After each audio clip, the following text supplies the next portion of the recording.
দ্বিতীয় জিজ্ঞাসা রেখেছেন অনিন্দ বণিক। তিনি বলছেন, প্রণাম মহারাজ, মহাসমাধি কি? মৃত্যু আর মহাসমাধি এক নয়? হুম অনিন্দ বণিক। ধন্যবাদ অভিনব।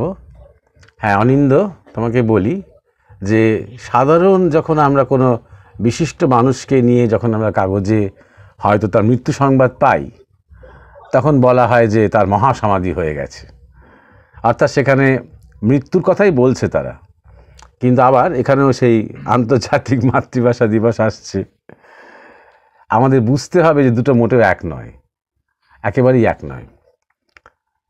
তিনি তার শেষ নিঃশ্বাস ত্যাগ করলেন এই অবধি ঠিক আছে, তাও সাধারণ মানুষ যখন মারা যায় তিনি ত্যাগ করেন না, শেষ নিঃশ্বাস চড়চাপড় মেরে বেরিয়ে যায়।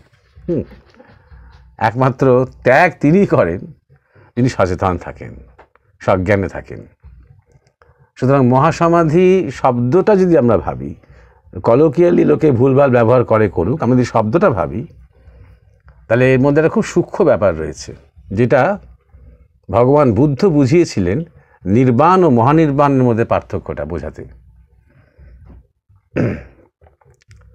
তিনি যখন বৃক্ষতলে সাধনা করলেন এবং তারপর যে বলা হলো তিনি নির্বাণ লাভ করলেন,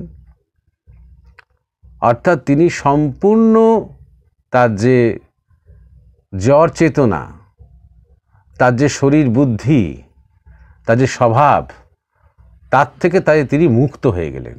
নির্বাণ মানে মোক্ষ, উপনিষদে যাকে মোক্ষ বলা হয় সেটাই বুদ্ধ তার ভাষায় নিব্বাণ বলতেন, সংস্কৃততে নির্বাণ, সম্পূর্ণ। কিন্তু তারপরেও তো তার শরীর রইল, তারপরে তো তিনি এনগেজ করলেন মানে তারপরে তো তিনি তো মানুষের সাথে দেখা করতে আরম্ভ করলেন। যারা তাকে ছেড়ে চলে গিয়েছিল প্রথমে তিনি তাদের কাছে গেলেন, তারা দেখেই বুঝতে পারলেন যে এ আর সাধক নেই, একটা স্থিতিতে চলে গেছে। সঙ্গে সঙ্গে যারা অত তর্ক করেছিল, এক ধরনের মনোমালিন্য হয়েছিল, তারা সঙ্গে সঙ্গে প্রণাম করলেন তাকে, তারাই তার প্রথম ভক্ত বা শিষ্য হলেন। তারপর যাই হোক, তার তখন এক ধরনের তিনি সম্পূর্ণ মুক্ত, সম্পূর্ণ তিনি তার নির্মাণ হয়ে গেছে, তবু তার একটা পার্সোনালিটি তখনও রয়েছে, একটা আবছা অবয়ব রয়েছে। জিজ্ঞাসু, পীড়িত, আর্ত যখন তার কাছে আসছে, তখন তিনি করুণা হয়ে তাদের সাথে সংলাপে বা এক ধরনের আত্মীয়তায় যুক্ত হচ্ছেন। সম্পূর্ণ নির্বিকার কিন্তু নিষ্প্রেম নন, সম্পূর্ণ নিরাসক্ত কিন্তু উদাসীন নন। অভিনিবেশ এই শব্দটা গুরু মহারাজের কাছে আমরা শিখেছি। তিনি তার স্থিতি থেকে প্রীতির কারণে, প্রেমের কারণে, করুণার কারণে তিনি দৃষ্টি স্থির করলেন জগতের উপরে, ফোকাস করলেন জগতের উপরে। এটাকেই অভিনিবেশ বলছেন গুরু মহারাজ স্বামী পরমানন্দ। ভগবানের ইচ্ছায় বলো বা জীবনের ইচ্ছায় বলো, তার একটা ব্যক্তিত্বই বলো বা পরিচয় বলো রেখে দেওয়া হয়েছে। প্রসঙ্গত তিনি পরবর্তীকালে উপদেশক্রমে তিনি অনেক জন্মান্তরের কথা বলেছেন, এটা তো তার জন্মান্তর, তার পার্সোনাল যে তার যে জার্নি, জন্মান্তরের কথা বলেছেন। 12 বছর পর তিনি তার স্ত্রী এবং সন্তানের কাছে দেখা করতে গেছেন।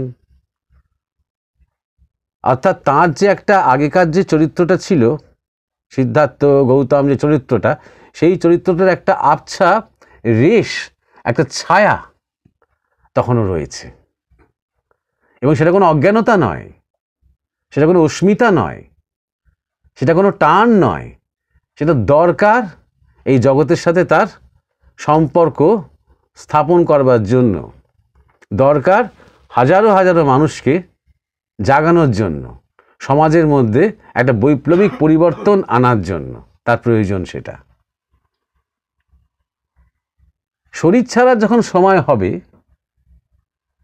তখন তিনি সেটার প্রস্তুতি যখন নিয়েছেন, তখন তিনি বলেছেন যে এইবার মহানির্বাণ হবে। ওই যে ছায়াটা, ওই যে ছাপটা, সেটাও আর থাকবে না। জাগ্রত হয়ে তিনি সদাই আছেন, ভগবান বুদ্ধের স্থিতিতে তিনি সদাই আছেন, ততটাই জাগ্রত।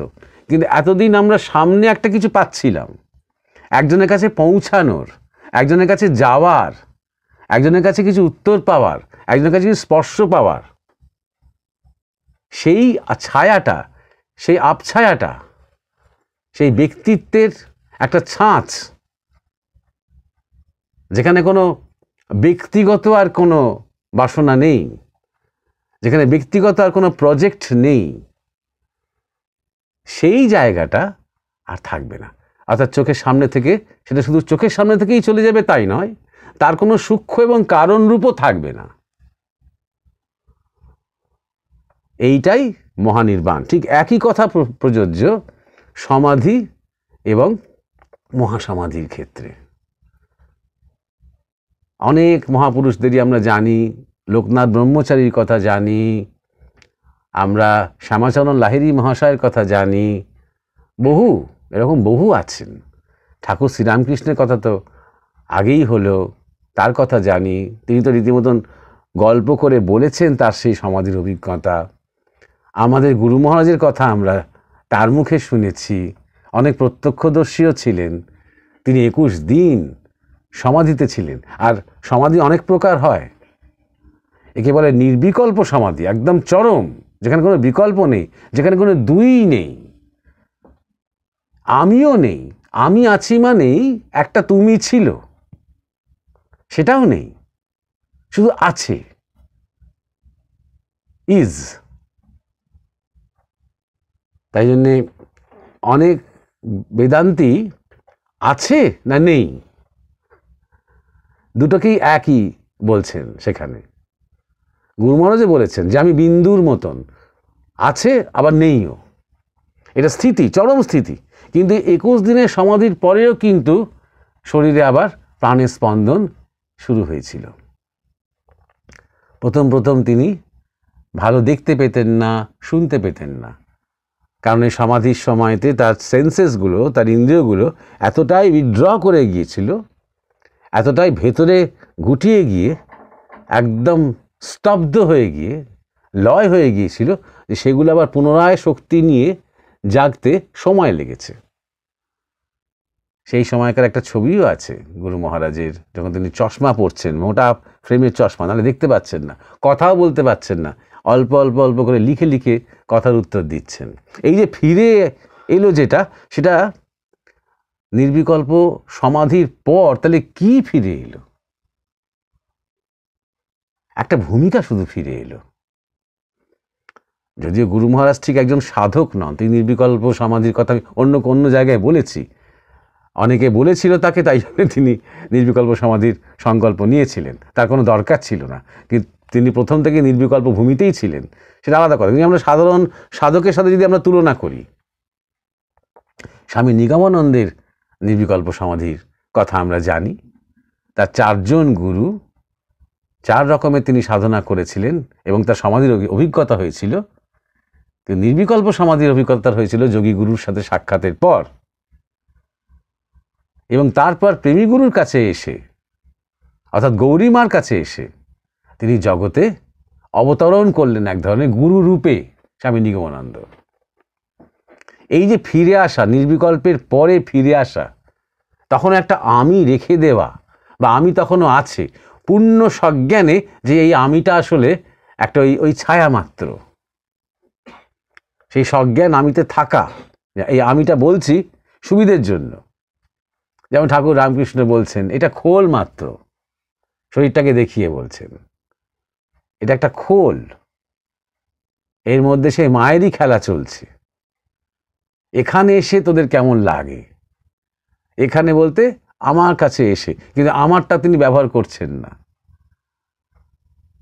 তিনি জগৎকে বুঝিয়ে দিচ্ছেন এইরকমভাবেই সমর্পিত হও, এরকমভাবেই শরণাগত হও, এরকমভাবেই ভক্ত হও, নিজের আমিটা পর্যন্ত তাকে দিয়ে দাও। কিন্তু এটা তার কিন্তু স্থিতি, তার ক্ষেত্রে এটা তার অভ্যাস নয়, এটা তার অনুশীলন নয়, এটা তার সাধনা নয়, এটা তার স্থিতি। তা সেই তিনি সমাধিতেই আছেন, তখন তার কিচ্ছু নেই, সমাধির সময় প্রাণের কোনো স্পন্দনও পাওয়া যায় না, কিন্তু একটা সমাধিস্থ শরীরকে কি মৃত বলা যায়? খুব গুরুত্বপূর্ণ প্রশ্ন। একটা মৃত শরীরকে কি সমাধিস্থ বলা যায়? পার্থক্য আছে। আমরা সাধারণ মানুষ, আমরা তো অত সমাধিস্থ কারোকে দেখিনি। ধরা যাক কোনো একজন মহাযোগী সমাধিস্থ হয়ে বসে আছেন, তার কোনো প্রাণের স্পন্দন পাওয়া যাবে না, হয়তো তার হার্টবিট পাওয়া যাবে না, তার পালস পাওয়া যাবে না, তার কোথাও কোনো প্রাণের স্পন্দন পাওয়া যাবে না, অথচ নিশ্চিত প্রত্যয় হবে যে ইনি মৃত নন। বরং মনে হবে একটা সাধারণ মানুষ যিনি চলাফেরা করছেন তার থেকে ইনি বেশি জাগ্রত, পূর্ণ জাগ্রত তিনি আছেন। আবার যখন যখন আমরা কোনো মানুষের মৃতদেহ দেখি, তখন একই, তার কোনো হার্টবিট পাওয়া যায় না, তার কোনো প্রাণের স্পন্দন পাওয়া যায় না, পালস পাওয়া যায় না, কিছুই পাওয়া যায় না। তখন একবারও ভ্রম হবে না যেটা সমাধি। একটু পরে উঠে বসতে পারেন, অসম্ভব। তখন বোঝাই যাবে মৃত, ডেড, নেই। এইবারে যখন সমাধি হয়ে গেল, এই নির্বাণ এবং মহানির্বাণের মধ্যে যে পার্থক্যটা, আশা করি অনিন্দ তুমি ফলো করতে পারছো।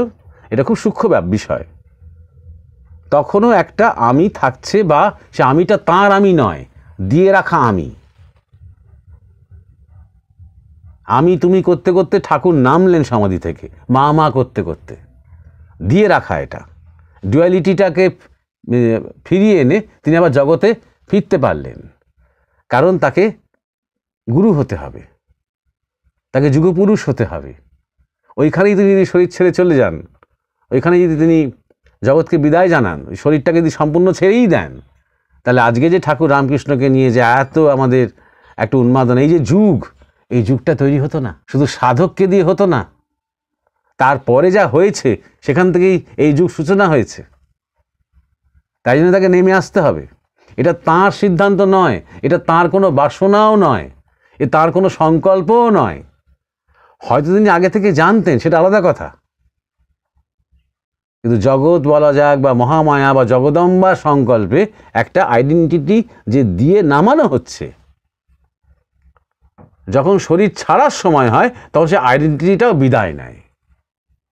তাই জন্য তাকে বলে মহাসমাধি। সেটা সাধারণ মৃত্যু নয়, সেটা একদম সচেতন, সজ্ঞান চলে যাওয়া। ওই শরীর, ওই জীবন, ওই লোকায়ত যে অস্তিত্ব, সেখান থেকে সম্পূর্ণ চলে যাওয়া। এটাই হচ্ছে পার্থক্য অনিন্দ। আশা করি তুমি বিষয়টা বুঝতে পারলে। সাধারণ মৃত্যু মানে মৃত্যু, আমরা স্ট্রাগল করতে করতে মারা যাচ্ছি। এই মৃত্যুটা সাধারণ মৃত্যু বলতে তখনও তার মধ্যে বাসনা রয়েছে, তখনও তার অতীত রয়েছে, তার বর্তমান রয়েছে, তার ভবিষ্যৎ রয়েছে। স্থান কাল পাত্রে স্ট্রাগল করতে করতে, সংগ্রাম করতে করতে, যাবো না যাব না যাব না ভাবতে ভাবতে, তখনও সে মনে মনে চাইছে যদি ডাক্তার একটা কিছু ম্যাজিক করে তাকে বাঁচিয়ে তোলে, সে অবস্থায় তার মৃত্যু হলো। এটা মৃত্যু। এটা বলা যেতে পারে মানে তাকে শরীর থেকে মানে টেনে হিসেবে বেরিয়ে যেতে হলো, প্রাণবায়ু বেরিয়ে গেল। এটা মৃত্যু। এটা আমরা শ্রদ্ধা করে, আমরা সম্মান করে, কোনো একটা বিশিষ্ট ব্যক্তিকে নিয়ে, কোনো কবিকে নিয়ে, কোনো রাজনীতির নেতাকে নিয়ে, কোনো একজন প্রাক্তন ক্রিকেট খেলোয়াড়কে নিয়ে আমরা বলতে পারি মহাসমাধিতে চলে গেলেন, কিন্তু সম্পূর্ণ ভুল হবে। কিন্তু সমাধিবান ব্যক্তি যখন শেষে গিয়ে শরীর ছাড়েন, তখন তাকেই বলা যেতে পারে মহাসমাধি। আশা করি বিষয়টা পরিষ্কার হলো।